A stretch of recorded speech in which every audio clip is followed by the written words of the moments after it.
Summativ qiymətləndirmə. Summativ qiymətləndirmə tədris prosesinin müəyyən mərhələsinin sonunda, məsələn, mövzu, bölmə, yarım il və ya tədris ilinin sonunda həyata keçirilir. Şagirdlərin əldə etdiyi bilik, bacarıq və kompetensiyaları qiymətləndirmək məqsədi ilə həyata keçirilən yekun qiymətləndirmə növüdür. Summativ qiymətləndirmə hansı suallara cavab axtarır? Şagird mövzu, hər hansı bir bölmədə əhatə olunan təlim materiallarını mənimsəyibmi? Öyrəndiklərini tətbiq edə bilirmi? Daha irəli getmək üçün lazımi potensialı varmı? Biz qeyd etdik ki, summativ qiymətləndirilmə, tutaq ki, yarım ilin sonunda və yaxud bölmənin sonunda həyata keçirilir. Və biz sonda nəticəni əldə edirik.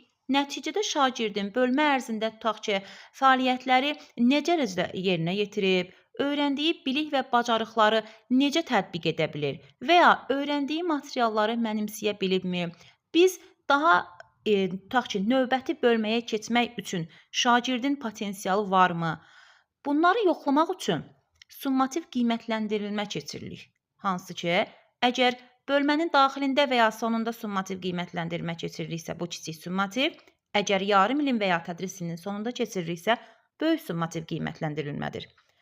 Bir sözlə, biz son prosesi nəzərdə tutduğumuz üçün bizim suallarımız yekuna köklənmişdir. Yəni, biz nəticəni təhlil edirik. Gəlin sizinlə əvvəldən keçdiyimiz diaqnostik və formativ qiymətləndirmənin suallarını xatırlayaq. Ona görə ki, biz suallar əsasında diaqnostik, formativ və summativ qiymətləndirilmənin mahiyyətini anlaya bilirik. Diaqnostik qiymətləndirməni xatırlasaq, diaqnostik qiymətləndirmə yeni tədris ilinin və ya ikinci yarımın əvvəlində. Həmçinin, tutaq ki, hər bölmənin əvvəlində və yaxud da şagird məktəbini dəyişmişdirsə, paralel siniflərdən birindən o birinə keçmişdirsə, həyat keçirilirdi. Biz diaqnostik qiymətləndirmə zamanı şagird artıq nəyi bilir, nəyi bilmir? Şagird digər şagirdlərlə müqayisədə təlim nailiyyətlərinə görə hansı səviyyədədir? Şagirdin təlim nailiyyətlərini necə inkişaf etdirmək olar kimi suallara cavab axtarırdıq. Formativ qiymətləndirmə isə şagirdlərin tədris prosesində izlənilməsi, inkişaf monitorinqinin aparılması idi. Proses boyu gedir və burada əsas məsələ şagirdin hədəfə çatdırılması üçün lazımi fəaliyyətləri yerinə yetirilməsi, tədris prosesinin tənzimlənməsidir. Şagirdin hədəfi nədir? Şagird nəyi öyrənəcək? Şagirdin mövcud vəziyyəti necədir? Yəni, hal-hazırda öyrənməli olduğu məsələdən nə qədər xəbərdardır? Məqsədinə çata bilər? Necə çata bilər? Nə etməlidir ki, məqsədinə çatsın kimi suallara formativ qiymətləndirmədə cavab axtarırdıq.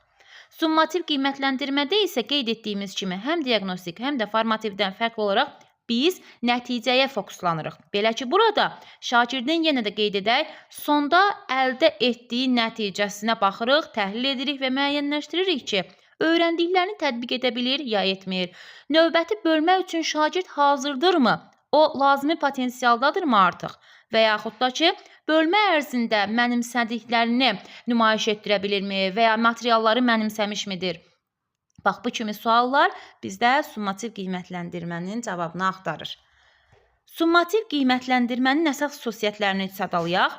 Summativ qiymətləndirmə yekun xarakter daşıyır. Yəni, diaqnostik və formativdən fərqli olaraq öyrənmə prosesinin nəticəsini ölçür. Qiymətləndirmə məqsədi daşıyır. Biz diaqnostik qiymətləndirmədə qeyd etmişdik ki, rəsmi qiymətləndirmə deyil, qiymətli qiymətləndirmə deyil, şagirdin portfolyosunda saxlanılır. Həmçinin formativdə qeyd etmişdik ki, yenə də qiymətli qiymətləndirmə deyil.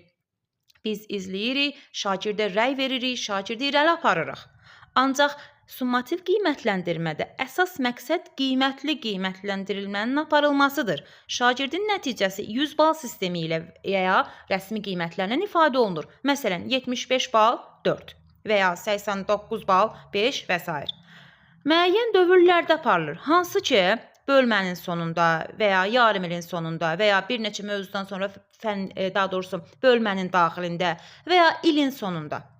Diqqət nəticəyə yönəlib, yəni şagirdin nə qədər öyrəndiyi, hansı səviyyə çatdığı müəyyən olunur.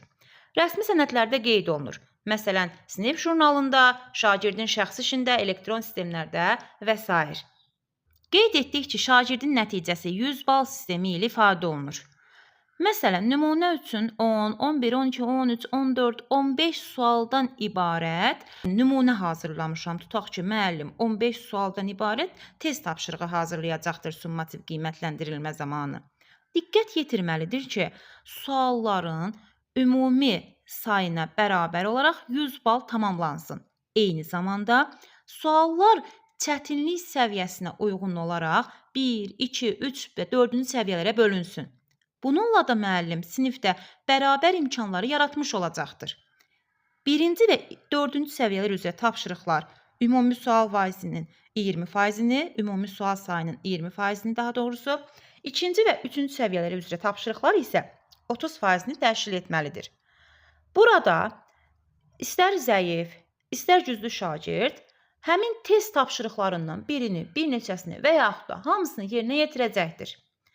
Əsas məqsəd balın çıxarılmasıdır. Bala uyğun qiymət yazılacaqdır.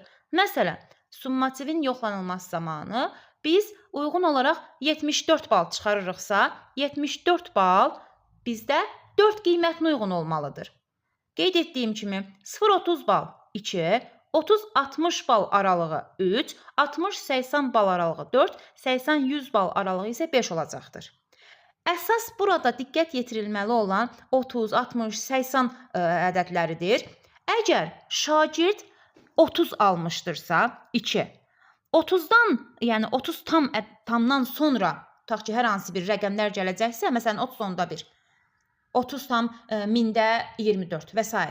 Bu zaman artıq şagird 2 yox, 3 qiymətinə uyğun olacaqdır. 3 qiymət yazılacaqdır. Summativ qiymətləndirilmə hansı üsul və vasitələrlə həyat keçirilə bilər? Summativ qiymətləndirilmə yoxlama yazı işləri, layihələr, şifahi sorğu, test, tapşırıq vermə, yaradıcılıq və əl işləri üsulları ilə həyat keçirilə bilər. Yoxlama yazı işləri zamanı biz qeydiyyat vərəqlərindən, layihə zamanı şagirdlərin təqdimatından, həmçinin də meyar cədvəllərinə əsasən yoxlanılmadan, şifahi sorğu zamanı qeydiyyat vərəqlərindən, test üsulu zamanı test tapşırıqlarından, tapşırıq vermə zamanı müxtəlif laboratoriya işlərindən, çalışmalardan, tapşırıqlardan, eləcə də müvafiq fənlərə uyğun olaraq yaradıcılıq və əl işlərindən istifadə etmək olar.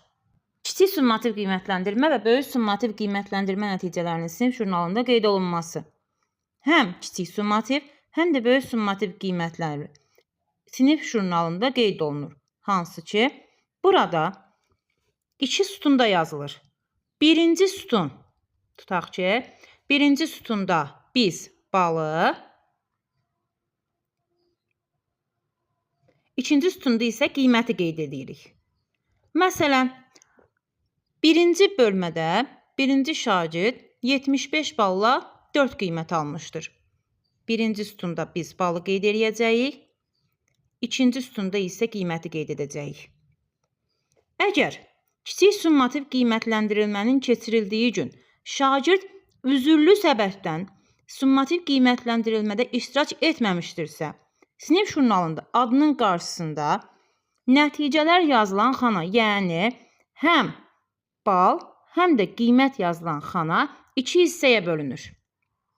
Tutaq ki, və xanaların hər ikisinin sürətində Q yazılır, yəni qayıb yazılır.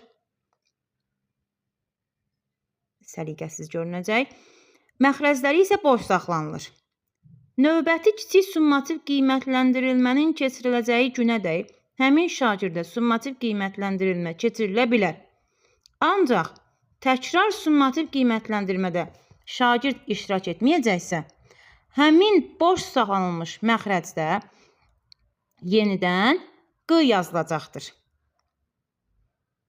Deməli, əgər üzürlü səbəbdən şagird summativdə iştirak etmədirsə, əvvəlcə surətlərdə yazılır, təkrar iştirak etmədirsə, məxrəclərdə yenidən Q yazılmaqla yarımillik balların hesablanmasında şagirdin bu balları nəzərə alınmır. İstər kiçik summativ qiymətləndirmə, istərsə də böyük summativ qiymətləndirilmədə üzürsüz səbəbdən iştirak etməyən şagirdin sinif jurnalında adının qarşısında bal yazılan xanada 0 bal, qiymət yazılan xanada isə qayıb Q qeyd olunur. Ya birinci ya da ikinci yarımildə böyük summativ qiymətləndirmədə üzürlü səbəbdən iştirak etməyən şagirdin sinif jurnalında adının qarşısında nəticələr yazılan xana 2 hissəyə bölünür və xanaların hər ikisinin surətində qayıb yazılır. Şagirdə 2 həftə vaxt verilir. 2 həftə müddətində şagird yenidən böyük summativ qiymətləndirmədə iştirak edə bilər.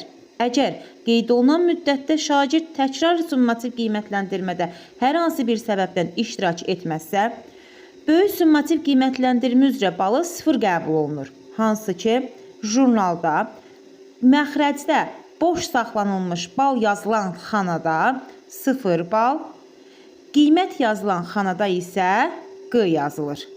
Yarımillik balların hesablanması zamanı 0 bal nəzərə alınır. Üzürlü səbəb dedikdə, tibbi araç təqdim edildiyi hər hansı bir xəstəlik, bədbəxt hadisə və s. nəzərdə tutulur. Hansı ki, tibbi arayış təqdim edildiyi zaman şagird üzürlü hesab olunur və üzürlü səbəbdən kiçik summativ qiymətləndirilmənin hər hansı birində iştirak etməyibsə, növbəti kiçik summativ qiymətləndirilməyə kimi şagird üçün deməli kiçik summativ qiymətləndirilmə təşkil oluna bilər və kiçik summativ qiymətləndirmədə iştirak etməməsi yarımillik balların hesablanmasında nəzərə alınmır. Ancaq üzürsüz səbəbdən, yəni hər hansı bir tibbi arayış təqdim etməyibsə, kiçik summativ qiymətləndirmədə iştirak etməyibsə, təhsil alanın həmin qiymətləndirmə üzrə balı 0 bal hesab olunur.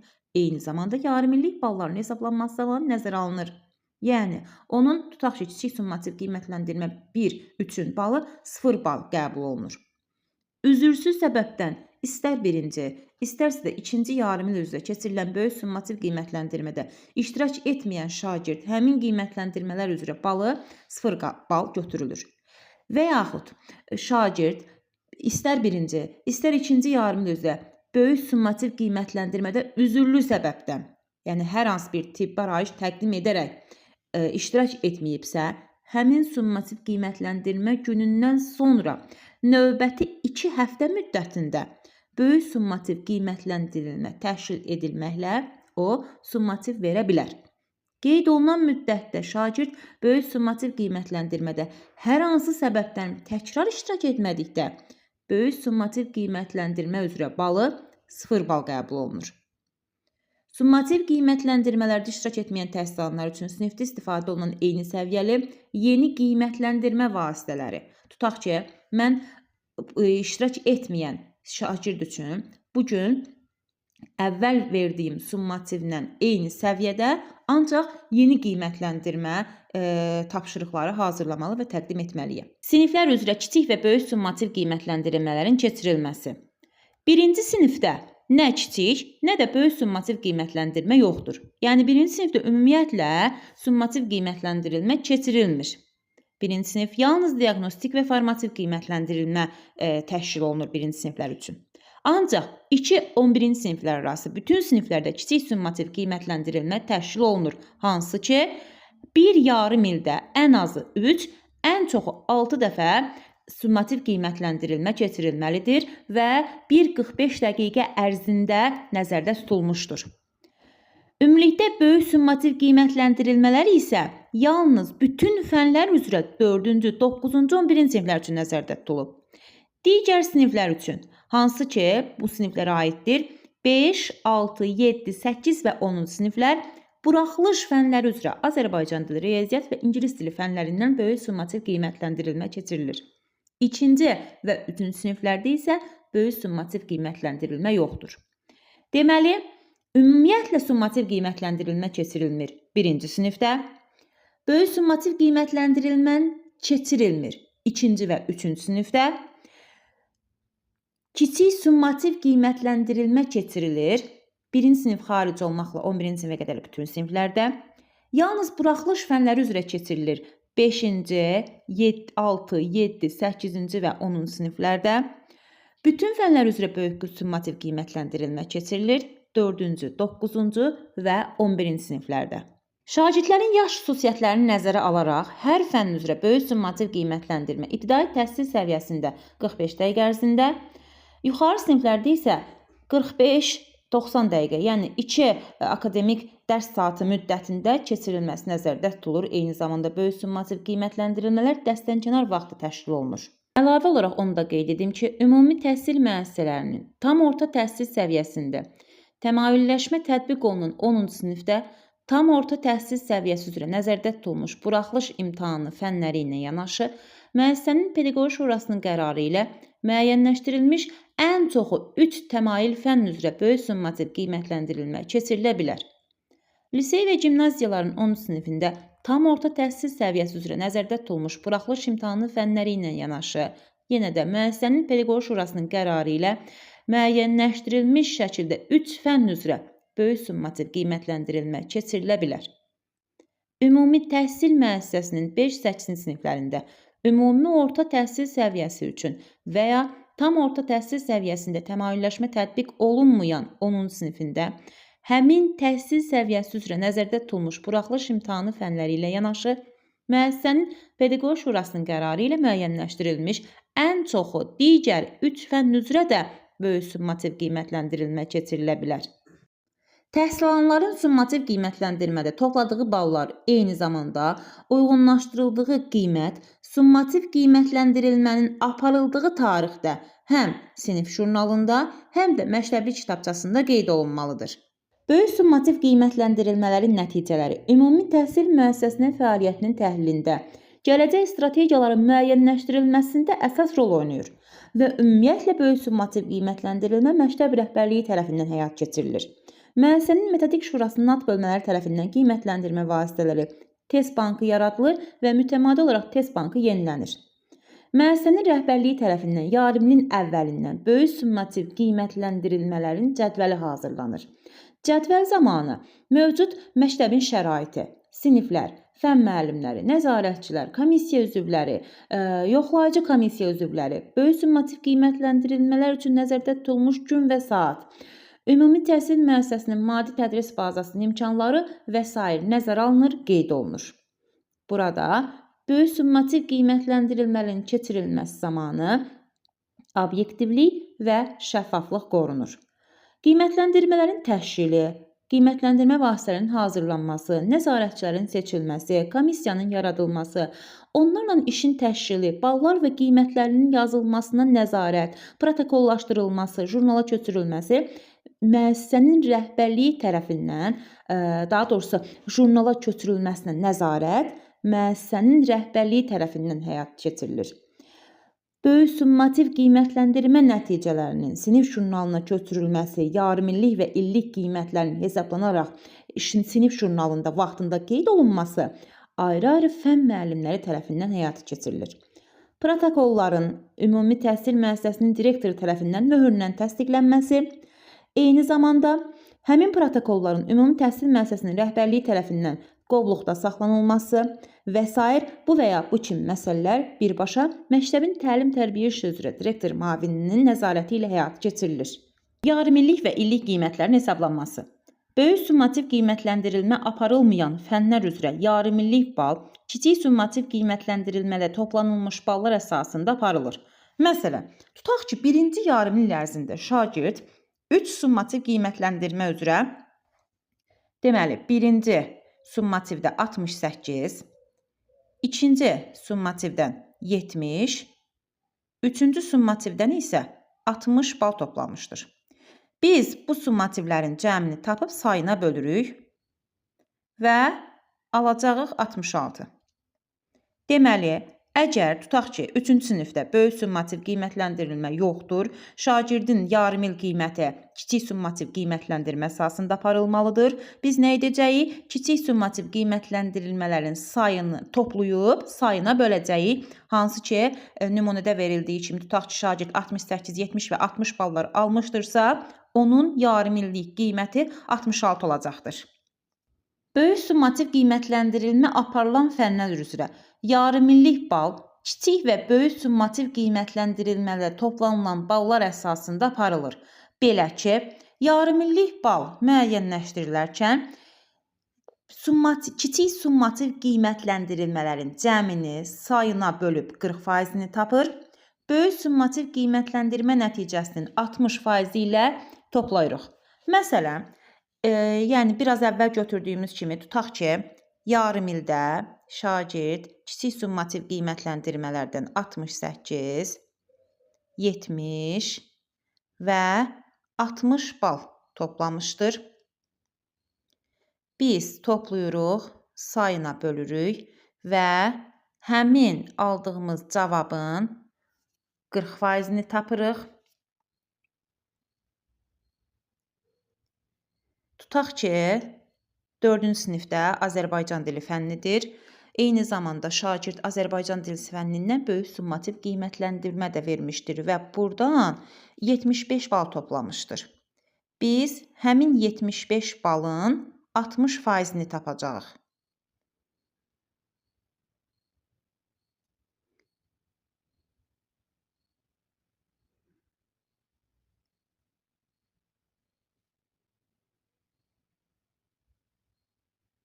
Deməli, cavab edəcək 71,4.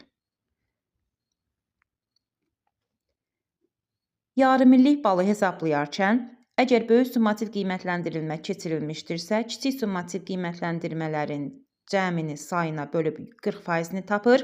Böyük summativ qiymətləndirmə nəticəsinin 60% ilə toplayırıq və yarımillik qiymət alırıq. Hansı ki, burada şagird 71 balla 4 qiymətinə uyğun qiymət alacaqdır. Qiymətləndirmənin nəticələrinə yenidən baxılması halları baş verə bilər. O zaman ki, şagird summativ qiymətləndirmənin və ya yarımillik, illik qiymətin hesablanması ilə bağlı razılaşmaya narazı ola bilər. Belə olduğu hallarda 30 gün müddətində qiymətləndirmənin nəticələrinin araşdırılması üçün müəssisənin rəhbərinə yazılı şikayət olunur. Və əgər təhsil alanın irəli sürdüyü şikayət halları, tutaq ki, suallar yanlış tərtib olunub, uyğunluq prinsipi pozulub, ballar yanlış hesablanıb, obyektivlik gözlənilməyib, sualların səviyyəsi şagirdlərin səviyyəsinə uyğun deyil və s. Yəni, təhsil alanın şikayəti öz təsdiqini tapdığı təqdirdə ümumi təhsil müəssisəsinin rəhbəri tərəfindən hər hansı bir qərar qəbul edilir ki, həmin qərar belə ola bilər. Qiymətləndirmənin nəticələrinə təsir göstərən hallar nəzərə alınır və həmin qiymətləndirmənin nəticəsi yenidən hesablanır. Nəticəsində şagirdin dəyişikliyi olunur. Qiymətləndirmənin əvvəlki nəticəsi ləğv olunur, şagirdin biliyi yenidən qiymətləndirilir. Əgər şagirdin şikayəti öz təsdiqini tapmazsa, bu zaman müəssisə rəhbəri tərəfindən onun valideyninə və yaxud da qanun nümayəndəsinə əsaslandırılmış cavab göstərilir və ya göndərilir kimi qeyd edək. Bununla da kifayətlənməyib, təhsil alan və ya onun valideynləri, qanun nümayəndələri ümumi təhsil müəssisəsinin tabeliyindən asılı olaraq yerli təhsil idarəetmə orqanlarına, həmçinin Azərbaycan Respublikasının Elm və Təhsil Nazirliyinə şikayət məktubu göndərə bilər. Əgər şikayətdə göstərilən hallar öz təsdiqini taparsa, bu zaman lazımi tədbirlər görülür və lazımi tədbirlərin görülməsi ümumi təhsil müəssisəsinə tapşırılır. Şikayətdə göstərilən hallar öz təsdiqini tapmazsa, təhsil alana, onun valideyni və ya qanun nümayəndəsinə bu barədə əsaslandırılmış cavab göndərilir.